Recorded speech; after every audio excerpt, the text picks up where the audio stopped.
Shalom Church, welcome back to Cultivated Podcast, equipping all generation to become Christ Ambassador. Hari ini kita kedatangan tamu nih, the one and only co-leader aku juga, Ko Raymond Lesmana. Halo. Gimana kok kabarnya Ko? Baik-baik, Rod. Lagi sibuk apa nih? Pelayanan apa? Ya, sibuk seperti biasa, nyibukin diri sendiri. Gimana tuh Ko? Pelayanan apa tuh sekarang Ko? Multimedia sama helping in kids church di Sunday school. Barusan ya kan kalau kids? Ya, baru mulai commit, baru mulai official this year. Yeah. Susah nggak kok tuh kids church Ko? Susah-susah gampang susah gitu. Ya karena I've heard so many cerita dari para teachers gitu, kalau memang ngajar anak-anak itu, taking care of anak-anak itu beda dengan adults ya, beda dengan anak-anak yang udah teenager, yang udah remaja gitu. Dan kita cuman bisa rely sama Tuhan aja gitu. Iya. Ya itu mungkin bisa dihubungin juga sama topik kita hari ini sih Ko. Jadi kan, jadi ada pertanyaan nih dari yang pendengar juga nih tentang namanya Stoicism. Aku sendiri sih sebenarnya pernah datang kayak ke seminar gitu, yang tulis bukunya malahan. Si seminarnya Ryan Holiday, bukunya itu tentang Daily Stoic Book. Nah kalau yang aku ngerti itu Stoicism sendiri ini tentang bagaimana menghadapi kayak masalah tapi dengan secara calm. Dan they have like multiple ways or framework gitu, kayak misalkan with wisdom, courage, justice, and self-control gitu. Nah itu kan mungkin bisa dihubungin juga tuh kalau sama kayak ngadepin anak-anak kecil gini kan pasti juga harus tenang nih ngadepinnya gitu. Nah kalau Koko sendiri familiar gak sih sama Stoicism itu sendiri gitu? First of all, kayak aku harus kasih disclaimer kalau aku bukan yang expert ya in this matter gitu. Aku benar-benar out of element ini. Tapi sejak aku dikasih tahu untuk jadi narasumber hari ini tentang Stoicism, aku mulai baca-baca gitu. Dan banyak yang aku temuin itu artikel yang atau YouTube gitu, judulnya tuh bagaimana mengatasi stres dengan filosofi Stoikisme gitu. So jadi banyak orang itu yang ingin mencari solusi dari filosofi ini, dari filosofi Stoikisme ini gitu. Nah, aku juga dapetin satu quote dari Epictetus. Epictetus itu salah satu filosof Stoikisme. Aku bacain ya. Jadi dia bilang, don't ask for things to happen as you would like them to, but wish them to happen as they actually do, and you will be alright. Jadi dengan kata lain, jangan berharap suatu outcome, apa yang kamu inginkan dari outcome itu, tapi jalanin aja outcome-nya kayak apa, ya itu yang kamu expect gitu. Jadi kamu nggak akan kecewa gitu. Kita nggak akan kecewa kalau kita itu menyamakan ekspektasi kita dengan keadaan yang sebenarnya gitu. Nah, terus ini kita bisa tarik, istilahnya aku bisa tarik kesimpulan bahwa Stoikisme ini lebih ke cara untuk mengontrol diri sendiri gitu, cara untuk mengontrol diri sendiri dan mengontrol harapan dan ekspektasi. Ya, jadi selama kita punya ekspektasi yang benar, kita tidak akan kecewa. Kita kita akan lebih bahagia gitu. Kita akan lebih nyaman gitu kalau kita itu punya ekspektasi yang benar gitu terhadap apapun, terhadap orang, terhadap situasi, terhadap bahkan cuaca, atau terhadap apapun gitu. Nah, itu kalau menurut Koko sendiri kayak gimana tuh Koko? Menurut Koko Stoicism ini nih oke nggak? Terus kayak hubungannya sama atau bedanya sama Christian belief tuh apa? Soalnya kan ada tipis-tipis, ada kayak kemiripan gitu kan.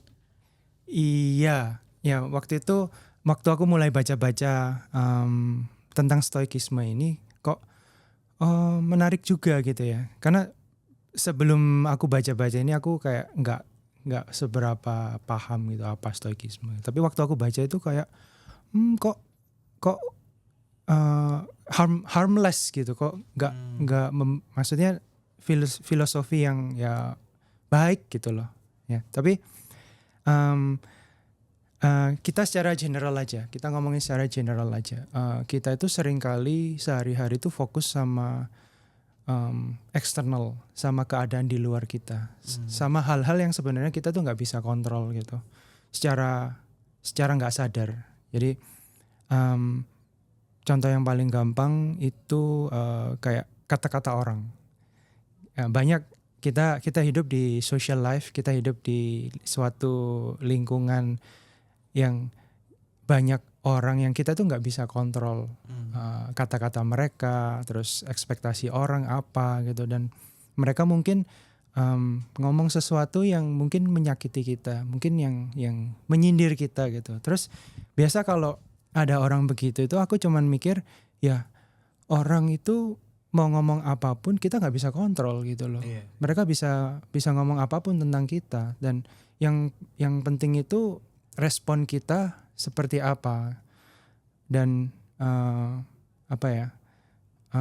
mereka ngomong apapun itu tidak mengubah kita gitu loh. Misalnya mereka bilang, baju orang itu kok hari ini jelek ya, kan baju kita nggak tahu-tahu sobek gitu. Nggak tahu-tahu jadi makin jelek gitu. Enggak, objeknya tetap sama. Jadi kita pun kalau diomongin orang itu, kita ini nggak berubah jadi tahu-tahu jadi apa gitu. Kita tetap sama gitu. Jadi itu secara nggak langsung kita juga menghadapin, meskipun itu sejalan dengan stoikisme, tapi kita ini sebagai orang Kristen itu juga melihat beberapa hal-hal itu yang kita tuh bisa responi dengan baik gitu. Kalau masalah kamu tanya tadi sejalan atau enggak sama Christianity ya, satu hal yang paling berbeda dari stoikisme dan kekristenan itu adalah fokusnya. Kalau stoikisme itu lebih fokus ke diri sendiri. Kita being happy, kita being calm, kita being hidup ini lebih nyaman gitu. Tapi kalau kekristenan itu fokus kita cuma satu, yaitu Tuhan gitu. Jadi kita meresponi segala sesuatu itu, kita tuh memikirkan ya what would Jesus do gitu. Kalau kita tahu hidup Tuhan dulu, Tuhan Yesus hidup dulu itu ya difitnah, dimaki-maki, diapain aja gitu. Ya kita bisa pakai Tuhan Yesus sebagai contoh gitu. Terus juga kita sebagai orang Kristen itu, identitas kita itu bukan dari kata-kata orang. Identitas kita itu di dalam Kristus, dan kita di dalam Kristus itu yaitu kita itu anak-anak Tuhan gitu. Jadi apapun kata orang itu tidak mengubah identitas kita. Ya, aku bacain dari John 1 ayat 12. Tetapi semua orang yang menerimanya diberinya kuasa supaya menjadi anak-anak Allah, yaitu mereka yang percaya dalam namanya. Jadi kita ini anak-anak Tuhan, apapun kata orang, tidak merubah status kita di hadapan Tuhan. Ya. Oke. Terus kalau misalkan buat Christian yang believe in and practice stoicism nih kok, untuk kayak mereka tuh supaya bisa mentally stable and everything gitu, itu gimana kok? Soalnya kan ada juga misalkan pendengar-pendengar yang luar sana tuh, soalnya pertanyaannya ini kan juga dari pendengar juga kan. Jadi pasti ada pendengar yang mereka mungkin follow this practice of stoicism, atau dia follow influencer yang bilang kayak you have to believe in yourself. Kan banyak kan tuh kalau misalnya orang-orang yang kayak influencer luar sana kan kayak gitu kan. Nah itu gimana tuh kok? Soalnya kan apakah mereka bisa practice this stoicism as well as the Christian belief itself juga gitu? Ini aku juga udah baca-baca a little bit ya. Beberapa cara dalam filosofi stoikisme itu untuk mencapai mental stability. Satu, fokus sama hal-hal yang bisa kita kontrol aja. Jadi apa yang bisa kita kontrol, contohnya diri kita sendiri, respon kita, tapi di luar sana kita nggak bisa kontrol. Nah, fokusnya itu sama hal-hal yang kita bisa kontrol. Terus 2, hidup dengan tujuan. So, live with purpose. Itu juga bikin bikin orang-orang dengan stoik ini tuh bisa berjalan hidup tuh dengan fokus, nggak kemana-mana karena mereka udah punya tujuan dan mereka hidup sesuai dengan tujuan mereka gitu. Terus yang ketiga, practice mindful acceptance. Itu kayak bisa menerima apapun keadaan gitu. Jadi kayak yang tadi aku bilang di awal, dari Epictetus tadi bilang kalau harapkan sesuatu sesuai dengan keadaan sesungguhnya gitu. Jadi jangan put any other expectation gitu. Nah di situ mereka yakin mereka bisa achieve mental stability. Tapi kita sebagai manusia, dari pengalaman kita tuh bisa nggak sih seberapa kuat kita ini menahan, menerima tekanan-tekanan dari luar itu. Seringkali kita ini frustasi dari banyak hal. Mungkin kalau di pekerjaan ya dari kolik, dari bos, dari atasan, dari tuntutan pekerjaan itu juga udah benar-benar put so much pressure on us gitu. Dan aku baca-baca kemarin juga di dunia ini tuh dalam setahun kira-kira ada 700.000 orang yang meninggal karena mengakhiri hidup mereka gitu. Karena apa? Ya pasti karena sesuatu yang mereka udah nggak tahan lagi gitu. Jadi sebagai manusia ini aku yakin kita itu butuh supernatural power buat kita tuh bisa survive gitu. Kita nggak bisa live on our own. Ya simple kita lihat data aja di dunia ini, kalau ya itu banyak orang mengakhiri hidupnya karena ya nggak tahan dengan hidup ini gitu. Mereka pengen mengakhiri aja daripada mereka harus menjalani hidup ini gitu. Nah, aku bertanya, apakah kita itu bisa mempercayai diri kita sendiri gitu? Can we trust ourselves? Can we really trust ourselves? Karena kalau aku mikir juga, mungkin kamu coba pikir ke belakang gitu, dari pengalaman dari masa lalu. Pernah nggak kamu tuh udah yakin dengan rencanamu, kamu udah plan sebegitunya, pada akhirnya itu gagal. Kamu udah belajar dengan sungguh-sungguh, kamu udah melakukan ini itu, yet kamu gagal. Kamu kerja melakukan sesuatu, kamu udah siapin, kamu yakin nih benar, kamu gagal. Jadi dari situ juga kita juga tahu bahwa kita ini sangat terbatas gitu. Kita itu nggak punya semua jawaban. Kita itu nggak bisa melihat masa depan kita gitu. Kita nggak tahu. Kita bisa berusaha dengan kita bisa berikan dengan semua yang terbaik yang kita bisa kasih, tapi kita nggak tahu hasilnya apa gitu. Jadi ya kalau orang di luar bilang trust in yourself, ya how much can we trust ourselves gitu. Ya, dan kita sebagai orang Kristen, kita punya Tuhan gitu. How much we can trust God? We can trust everything in Him. Kita bisa percaya sepenuhnya. Kita bisa percaya hidup kita semuanya, masa depan kita sama Tuhan gitu. Kenapa? Karena Tuhan itu pencipta kita. Tuhan itu yang nyiptain kita. Bayangin aja kamu sekarang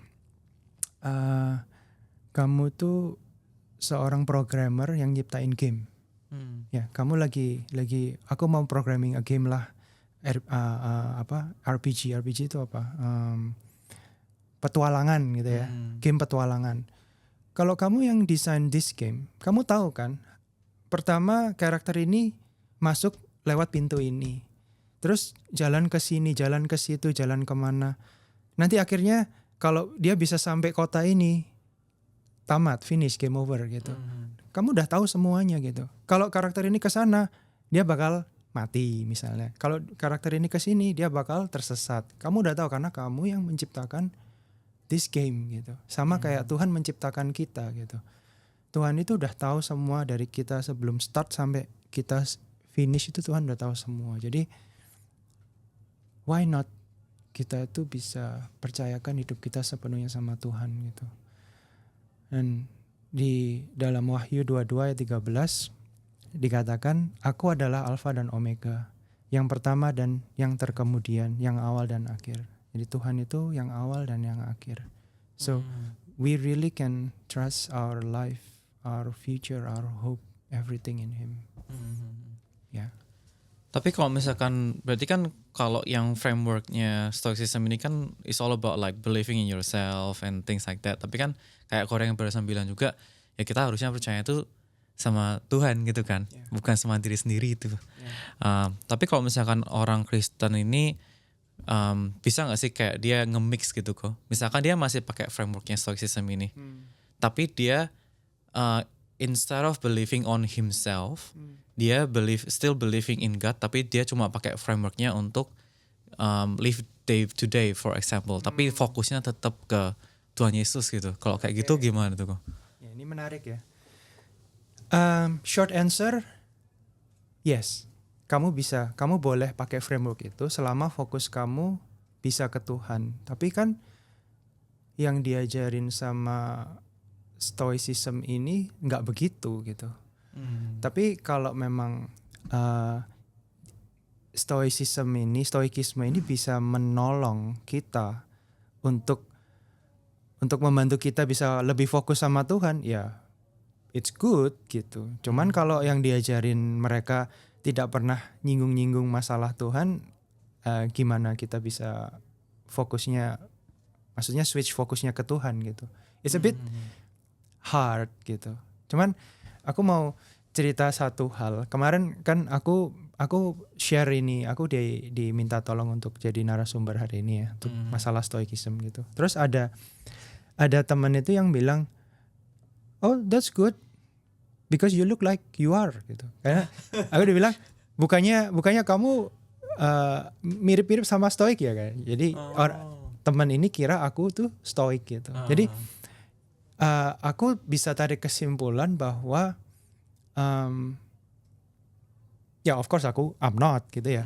Cuman aku bisa tarik kesimpulan bahwa hidupku ini yang dilihat temanku ini ya, dilihat temanku ini itu seperti orang Stoik gitu. Tapi aku sama sekali nggak fokus sama diri sendiri gitu loh. Bahkan aku barusan tahu Stoik kan pada waktu diminta ini kan. Nah, jadi yang menarik itu menurut aku ya, personally, kalau kita udah menjalani nilai-nilai kekristenan itu secara nggak langsung itu kita itu sudah bisa lebih ngontrol diri kita sendiri gitu. Kita tuh instead of pusing dengan urusan yang kita nggak bisa kontrol, kita tuh fokus sama Tuhan gitu. Kita itu terus kayak communicate with God, komunikasi sama Tuhan. Kita beresin kayak di dalam aja, in our inner gitu, in our inner being gitu, kita hubungan sama Tuhan. Dan without being stoicism, without being a stoic, orang itu mengira aku ini stoic gitu. Jadi it's interesting, but kalau balik lagi ke pertanyaanmu, kalau apakah boleh kita pakai framework itu selama itu membawa kita lebih dekat sama Tuhan, as in literally ya, dan bersungguh-sungguh loh ya, bukan yang cuman main-main. Aku rasa sih boleh-boleh aja sih. Ya itu kayak cukup menarik sih, soalnya kan secara nggak langsung kan Stoicism ini pasti mereka they take the generalization of the world, terus mereka make it as a framework gitu. Tapi the generalization kan bisa juga dari value-value kayak kekristenan juga kayak gitu-gitu kan. Jadi mungkin orang itu ngelihatnya kayak, oh kok ini stoik gitu. Padahal ya cuma just by doing Christian value itu ya salah satunya ya self control, wisdom of God. Kalau ini kan di sini wisdomnya wisdom sendiri gitu kan. Tapi kalau wisdom kita kan wisdom of God kayak gitu-gitu kan.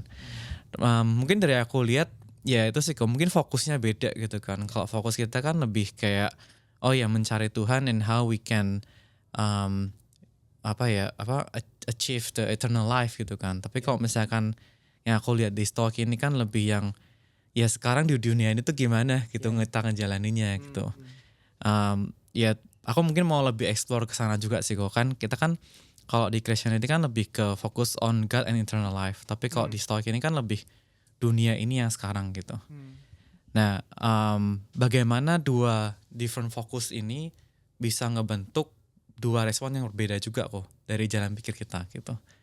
Terus kalau misalkan ada contoh real life-nya, misalkan ada some event and then maybe one will act this way and then the Stoic will act this way, Yeah. maybe that will be good as well kok. Ya, coba aku kasih satu contoh ya. Misalnya ada orang, ya anggap aja aku lah. Aku lagi mau travel dari Melbourne ke Sydney. Terus aku udah check in, aku udah tunggu di gate, the boarding gate. Terus tahu-tahu dikasih tahu bahwa flight harus delay 2 jam. Terus aku cuman diam aja. Terus aku ya udah aku cuman bisa nunggu. Terus aku kasih tahu temanku yang mau jemput aku di Sydney. Aku bilang aku di delay 2 jam. Nah menurut kamu aku ini orang Stoik apa orang Kristen? Tergantung orangnya sih kok. Nah, kalau dengan respon yang kayak begitu itu Stoik atau Christian. Jadi aku nggak marah-marah, aku nggak apa ya, aku nggak bereaksi yang berlebihan. Aku diam aja, aku ngasih tahu temanku udah. Jadi mungkin kalau orang dunia ngelihatnya Koko ini orang Stoik gitu, tanpa ngerti Koko orang Kristen gitu.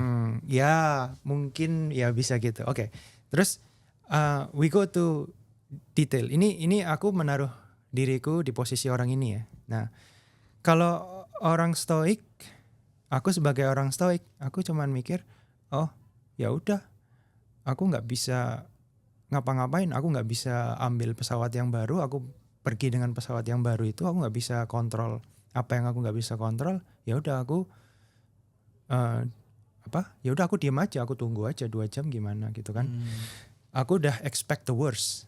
Jadi aku udah berharap yang terjelek yang bisa terjadi, yaitu pesawatnya akan di-delay, bahkan di-cancel. Even di-cancel pun aku nggak akan gimana karena aku udah expect the worst gitu. Itu orang Stoik gitu. Tapi aku di posisi sebagai orang Kristen itu sebenarnya banyak banget. Aku mikirin banyak banget yang ada di kepala gitu. Salah satu contohnya itu ya, aku pesawatku di delay 2 jam. Tuhan mau apa ya selama aku 2 jam di sini?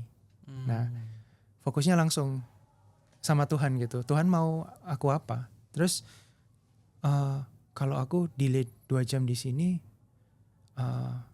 apakah aku itu sudah dijauhkan Tuhan dari malapetaka kalau aku sudah berada di sini sekarang gitu. Itu salah satunya. Terus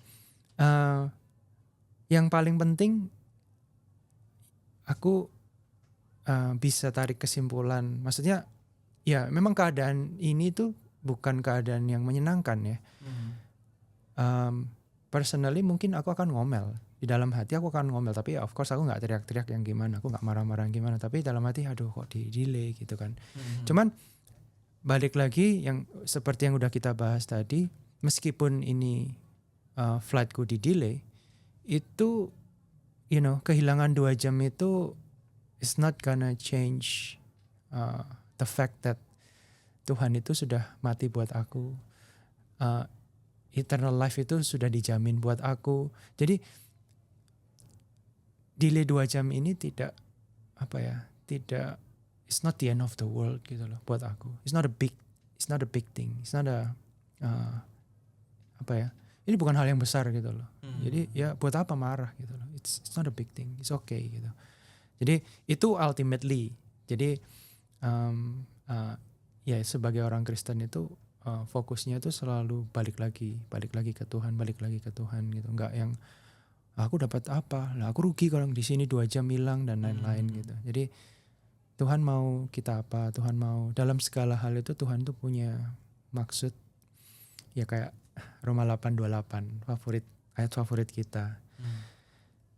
And we know that in all things God works for the good of those who love Him, who have been called according to His purpose. Jadi keadaan apapun baik atau buruk menurut kita, itu Tuhan tuh bisa pakai untuk kebaikan kita. Jadi jangan menganggap sesuatu yang buruk buat kita itu adalah mutlak buruk gitu. Tapi kenyataannya Tuhan itu bisa pakai situasi-situasi yang kurang mengenakan buat kita itu malah jadi kebaikan buat kita gitu. Ya kayak tadi aku sebut, apakah Tuhan ini udah menghindarkan aku dari malapetaka? Kalau aku di sini 2 jam diam aja atau apa, kita tuh nggak pernah tahu gitu. Tapi aku percaya, aku nunggu 2 jam di situ, Tuhan itu punya maksud yang baik gitu. Either Tuhan reveal atau enggak, ya it's okay gitu. We never know. Dan kita selalu percaya dengan firman Tuhan bahwa Tuhan tuh pakai semuanya untuk kebaikan kita gitu. Oke, kalau gitu, kalau misalkan aku boleh tarik kesimpulan secara singkatnya nih kok, kayak berarti kita tanpa being stoic pun, kita tanpa practice stoic pun, dengan kita sebagai orang Kristen aja gitu, kayak with practicing the Christian value, itu secara nggak langsung kita udah ya practice the stoic juga istilahnya gitu. Tapi cuma istilahnya pandangannya dari segi Kristen. Soalnya kan value-value-nya sebenarnya mirip, tapi cuma ya we have to focus on God itself. Jadi istilahnya buat orang yang misalkan orang Kristen yang mau practice the stoic gitu, yang ngapain practice stoic gitu, ya just practice your Christian value and part of it is also like taken out to as a stoic framework anyway gitu kan. Nah itu mungkin yang kalau dari aku sih kesimpulannya sih kayak gitu sih. Tapi ya mungkin ya namanya manusia kan juga kadang itu tuh kalau misalkan orang tuh suka gitu kok, kayak suatu value di wrap dengan nama stoic gitu, kayak jadi wah keren nih gitu. Tapi kalau di Christian value sendiri kan kita nggak pernah bilang oh this and that are stoic or something like that kan. Jadi mungkin buat orang di luar sana tuh lebih menarik kayak oh I will follow the stoicism while I'm practicing my Christians. But it's not the case kan. You just have to follow your Christian value and you'll be fine. You'll be a lot more fine with that compared to your being a stoic itself. Ya kalau aku sih kesimpulannya sih kayak gitu sih kalau dari aku sendiri aku ya. Kalau dari Korea ada kesimpulan atau kayak last summary gitu nggak kok? Ya mungkin aku kasih satu kesimpulan gitu ya. Aku waktu nyiapin ini aku cuman mikir, seringkali itu kita menaruh harapan kita itu kepada hal-hal yang di luar kita. Jadi fokus kita sehari-hari itu mikirin hal-hal yang tidak bisa kita kontrol. Makanya kita itu stres, kita itu khawatir, kita itu campur aduk. Hidup ini jadi nggak karu-karuan karena kita itu terlalu fokus sama hal-hal yang di luar kita, yang kita nggak bisa kontrol. Nah, sebagai orang Kristen kita itu boleh taruh harapan kita, taruh kebahagiaan kita di luar daripada kita. Tapi hanya kalau itu adalah Tuhan. Selain dari Tuhan jangan, karena kita akan selalu kecewa. Dan kita nggak akan pernah menemukan kebahagiaan gitu. Yeah, that's good. Oke, thank you Ko buat waktunya. Sama-sama. Tapi sebelum diakhiri mungkin ada rekomendasi nggak Ko, buku, video, podcast atau mungkin kayak ayat favorit gitu yang berhubungan sama ini atau favoritnya Koko sendiri gitu. Kalau buku Bible, Bible is always the best book to read ya. Yeah. Terus kalau ayat aku ambil di Roma 8 ayat 32. Roma 8 ayat 32. Aku bacain ya. He who did not spare his own son but gave him up for us all, how will he not also with him graciously give us all things? That is my favorite. That's good. Oke, thank you banget kok waktunya hari ini, udah spare waktu buat kita dan juga research juga masalah stock system juga kan. Kita sama-sama belajar di sini kok. Yeah. Oke, thank you semuanya buat pendengar. Jangan lupa dengerin terus Cultivated Podcast yang kita upload every 2 weeks in YouTube, Spotify, and other channels. Dan juga jangan lupa subscribe jadi bisa tahu kalau ada episode baru. And follow our Instagram juga supaya bisa lihat repostnya kita juga. Alright, thank you semuanya untuk waktunya.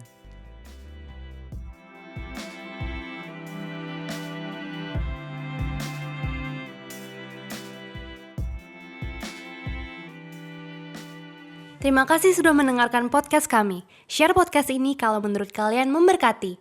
Cultivated Podcast tersedia di Spotify dan YouTube, dan kalian bisa cek juga Instagram kita di cultivated.podcast. Terima kasih.